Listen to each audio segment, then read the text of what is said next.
Yeah, man, I had to put the shades on for this one. I had to put the Louis frames on for this one because I'm about to go in real fast. I know this video might not sit real with a lot of people, but one thing about it, the people who love truth, who love facts, they gonna swallow it. They gonna swallow it and wash it down with a good old bottle of Sesakaya 88. But I touched on this in one of my previous videos briefly, and I promised I would go more deep on another video, and I will be going more deep in the future. But I want to touch on it right now, and I want to put a little meat on the table and speak on why the civil rights movement was a big mistake. How it left a stain on the black community that has still not been washed away. Now, they do have some black people, and I noticed more and more during this last administration, the Trump administration, woke up to a lot of things, and maybe some even before then. But for me, I just really began to wake up after the last 4 years. I'm not gonna lie, because I really didn't care about those type of things, which is the most black people mindset. We don't care about nothing that's important. We only care about sports, entertainment, things that are not important and not improving our community. But this is why the civil rights movement was a big mistake. Now, people like Martin Luther King, the great Martin Luther King, the great Malcolm X, when the civil rights movement was started and these guys were, at the forefront, they had great intentions, pure intentions. I have no evidence, and I've done a lot of research to say otherwise, that these two brothers. But then you had guys like Jesse Jackson, Al Sharpton, just to name a few, and even today people like Ben Crump, they came along as race hustlers. They race hustlers. They care nothing about the black race. They are opportunists, and they have learned that all you have to do is play on black people emotions, and you got them. You got them. It doesn't matter about nothing else. When all you gotta do is make sure you deal with the black person, woman or man, and most of these men is more emotional today than back then because they are being raised by single mothers, so they have the emotions of mama. So all you have to do is play on their emotions, and you got them, right? But this is why the civil rights movement was a big mistake. Like I said, I understand that the great Martin Luther King, the great Malcolm X had great intentions, but once they was removed in the 60s, and the people like race hustlers, opportunists like people like Jesse Jackson, Al Sharpton, and there's a lot of them I can't really name, but that's some of the popular names. Like today they got the Ben Crump guy. Anytime something happens with a white person or police, he just pops up. But black on black crime, there's no problem. Black women committing abortion at a 3-time higher rate than any other women. None of that is a problem to him. But anyway, like I say, with the civil rights movement did to the black people, because the reason why it was a big mistake, for one, it wasn't about a transfer of wealth. It wasn't about a transfer of power, or not so much it wasn't about equal power with everybody. It wasn't about equal resources. None of that. All it was about was, I want to go to the school with you. I want to eat at the same restaurant as you. I want to sit at the same toilet as you, as famous as Miss Malcolm X said. He said that it was all about sharing a toilet with the white man. I don't speak negatively toward the white man. I love the white man. The white man that did a lot to help me, more to help me than any other race. The white man is my brother in the Lord, my brother in Christ. I'm not one of those guys who bash the white man this, the white man that, because clearly, as we see today, the white man is more on our side than anybody. We seen that with the President Trump. President Trump did more for the black community than Obama even tried to do. I want to say that again. President Trump did more for the black community than Obama even tried to do. So, like I say, the civil rights movement left black people in a victim mindset. that's still plaguing them today. That it's always someone else's fault, the white man's fault, this fault, and the stuff that and it's still today. Like you have, like matter of fact, in the small town where I'm from, you had it happen last year, and I think it happened in I don't know which, maybe it was, I think it was Virginia or one of the Carolinas, where they protested. A bunch of black people protested to have a statue of a slave on a remove. And this is the type of programming that the civil rights movement is. And guess who is always there? Jesse Jackson, Al Sharpton, Ben Crump. They always there championing these things, right? And my thing is this: black people will put all their energy in marching, hooping, and hollering to get a statue removed that's not even bothering them. This statue might have been here for so long. This dude might have been a slave on. Okay, cool. But what is this statue being removed? How is that going to help your family? How is that going to help your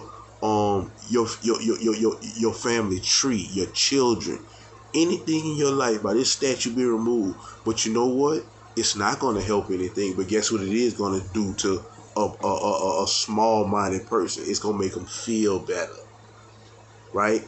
And this is what the civil rights movement did. It made black people always depend on not God, but the black church.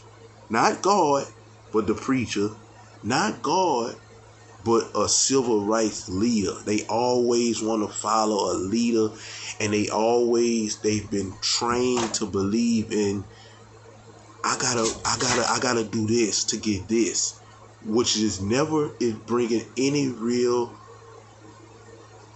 It's never bring any real results. We have to, as a black community, I'm gonna be honest with y'all, we have to start all over, tear down, rebuild, brainwash, literally. Brainwash ourselves, wash our brain from all the nonsense that our parents taught us, our grandparents, because a lot of our parents, and I'm not trying to say this in a disrespectful manner, I'm just being truthful. A lot of our parents and grandparents were brainwashed, and they led that brainwashing on us. And if you ask, I guarantee you, if you ask your parent or your grandparent right now today, why are they a Democrat? And I guarantee you, I will put every dollar I have and to tell you, they're going to tell you because the Democratic Party was for the blacks. And as we go look at it, and if you do your own research, you will realize that that's not the truth. The Democrat Party is the founder of the KKK. They are founder of the Jim Crow laws, which has had the civil rights movement going in the first place. Now, Lyndon B. Johnson is a Democratic president. He signed the Civil Rights Act, ending all the Jim Crow laws and, breaking segregation and all that. But the thing is this, that's the only thing that was ever done for black people by the Democratic Party. And like I say, it was a mistake. Because still to this day, we feel as though marching, hooping, and hollering is going to change something. It haven't. It's only one change for the black community. One. It's no 2, 3, 4, 5. First of all, we got to return back to God. That's the number one thing. And once we return back to God, that's going to let us know if we don't know, if we didn't, because a lot of us didn't have our fathers or didn't have our mothers, or we didn't have a productive family coming up. So first thing as a black community, we're going to have to do, no ifs and buts about it, we're going to have to turn back to God. Once we turn back to God, that's going to cause us to not be having babies out of wedlock, not be getting abortions, not be just spreading our seed as men everywhere. It's going to start us back by being fathers in the home, which in turn is going to create a whole new generation coming behind us. That's number one. We're going to have to teach our children to love one another, not just because they look like you, not because they think like you. Love everybody. Love everybody. This person is not against you. Like they teaching critical race theory in school. This is absurd. This is absurd for them to even be teaching this in school. But it's to further make the black man feel like a victim. And it's the white man's fault when the white man, trust me, I'm not saying this is on your side more than the average black man. the white man to be on your side more than some of your own family members. Take my word for it.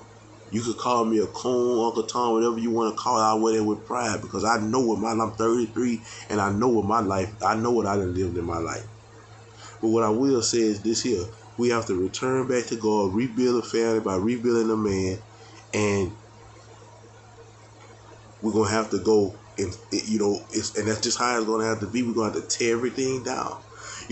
Our music that we listen to, rap music, we have the only music that women and men rappers are destructive to their communities. Women rap about prostitution, men rap about killing each other, doing drugs. It's just a whole bunch of stuff that's being fed right back into our community, and it's rebuilding people because a lot of these children today, if you look at them, that's who they're being raised by. The little girl being raised by Cardi B, Meg Thee Stallion and the City Girl. The young men is being raised by Kodak Black, NBA Young Boy, Lil Durk. So they do what these rappers say they doing, and maybe some of these rappers did live that life at one particular time. Maybe some of them still are, but these rappers are millionaires. They're making money. You know what I'm saying? And the stuff that they telling your children to do is it's gonna hurt you and your children, because when they be up dead or in prison, then that's gonna fall back on the family. So we gotta tear down, because at this point we too far gone to try to patch up certain stuff. At this point we just gonna have to tear everything down, thinking and everything else, and just start to rebuild. Right? And like I said, we have to start with God. We have to start with God. The Bible teaches you everything on how to raise a family, how to treat your wife, how to treat your children. The Bible is an instruction for life. Right? So, speaking on the civil rights movement, like I said, I'm gonna go further in this because a lot of time I make a video and I get off at other things that come to my mind. But this is part one on why the civil rights movement was a big mistake. Because, right, like I say, people like Malcolm X and Martin King, they're great men. I admire them, and I know they had good intent. But once they was taken from us, it went somewhere else. Black man, black woman, you're not a victim. You're not a victim. You are in charge of your destiny. The decision that you make gonna affect you, and if you have children, it's gonna affect your children for your life coming. It's not about what the white man doing or nobody doing. And if you do experience occasional racism in life, guess what? You got to take it with the punch. They got old saying, the good suffer for the bad. Look at black people, man. I posted a video the other day, understanding women part 2, and I linked the video in there. And listen, man, when these white folks see the way we act, the music we make, talking about each other, trust and believe, not all of them, but most of those white people are frightened of us. That's why they don't want us around. Like for me, although I'm a civilized, rehabilitated, godly man, I wasn't always that way. I just cut my dreadlocks. I got tattoos from my neck down. So when I experience racism, guess what? I understand, for one, the good got to suffer for the bad, and I understand too, this is some market. This some of the things people we understand is not right, but we are judged. Sometimes we stereotype. That's life. Life ain't always fair, but it's very simple, and you can take control of it. So, like I said, man, we have to focus on what's going to help our community, what's going to help us, what's going to help our family. We got to stop putting energy in stuff that is counterproductive. Marching for a statue to be took down of a slave owner is counterproductive. It's not helping anyone. It's not helping our bank account. It's not helping our children's future. Going march because a dude who was a criminal, a known criminal, because let's be honest, these dudes who get shot by police, let's be honest, these are not, you never seen nobody get shot in a cap and gown. You never seen nobody get shot in a work boots. You never seen nobody get shot in a suit and tie. Every dude that we done seen that was executed by police, I'm not justified, and some of them was justified, but I'm not going to get off into that. Every situation we seen where somebody was murdered by police, 9 times out of 10, they was a convicted felon, a criminal of multiple offenses. Right? And yet and still, they already know when they put these type of things on the news, black people gonna get in their emotion. They gonna play on the black people emotion. They did it last year with George Floyd during a pandemic. Right? They put the George Floyd situation on TV and had black people all over the United States rioting and marching and not practicing social distancing when this was in the midst of a pandemic and nobody knew what to do. There was no vaccine, there was no nothing. But Negroes put all that to the side to go march for somebody who was wrongfully killed. Yes, he was. Yes, George Floyd was wrongfully killed, but he could have avoided that situation by putting his hand behind his back, which is he eventually did. The dude was in cuffs. Wasn't supposed to die. Let's get that. The cop was wrong. He doing what he's supposed to be doing for that right now. He in jail. What I'm saying, this could have been avoided. When the people pulled up, caught him doing what he was doing, I'm wrong. Put the cuff, but let's go to jail. No arguing, no fuss, no fight. Go to jail like the rest of us do. This game black people like to play with the police. What you pulling me over for? You can't do that, this, that, and the third. It costs a lot of us our lives. When the cop pull you over, black man, comply. Because guess what? The cop ain't got to be racist. Nothing could be wrong with the cop. But the cop got to make it home to his family. And after the way he see how y'all act with each other on the news and rap videos, I'd be scared of y'all too. If I never grew up around no black people and wasn't from the hood, and I seen the way black people act in movies, on rap videos, and in general on just video. All you do is go to videos on YouTube. Black people are out of control. Not all, but most. And I was somebody that's coming from another computer. Don't know y'all. I'm scared, and I got a gun. Man, I would be scared too, and I would make some decisions out of impulse too. Because we gotta remember, these cops are people. They're not superhuman. They people. They have feeling. They have emotion, just like anybody else. And I support the cops. And I've been in police cars hundreds of times. I've been in prison and everything. But I support them because I understand that I know they have a job to do, just like everybody got a job to do. And a lot of black people put their jobs in danger. But like I said, and the next thing you know,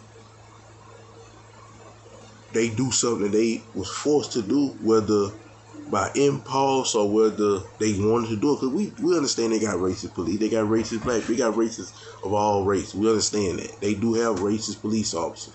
But I out of all my life, I only had to run in with one racist police officer. You know what I'm saying? And he didn't physically handle me wrong. He verbally handled me wrong, and I still got through the process. I went to jail, but I went to jail in one piece with no physical altercation. Because why? I understood the assignment. You got to understand the system. You got to understand the assignment, understand the person. And mind you, this has happened only to me one time.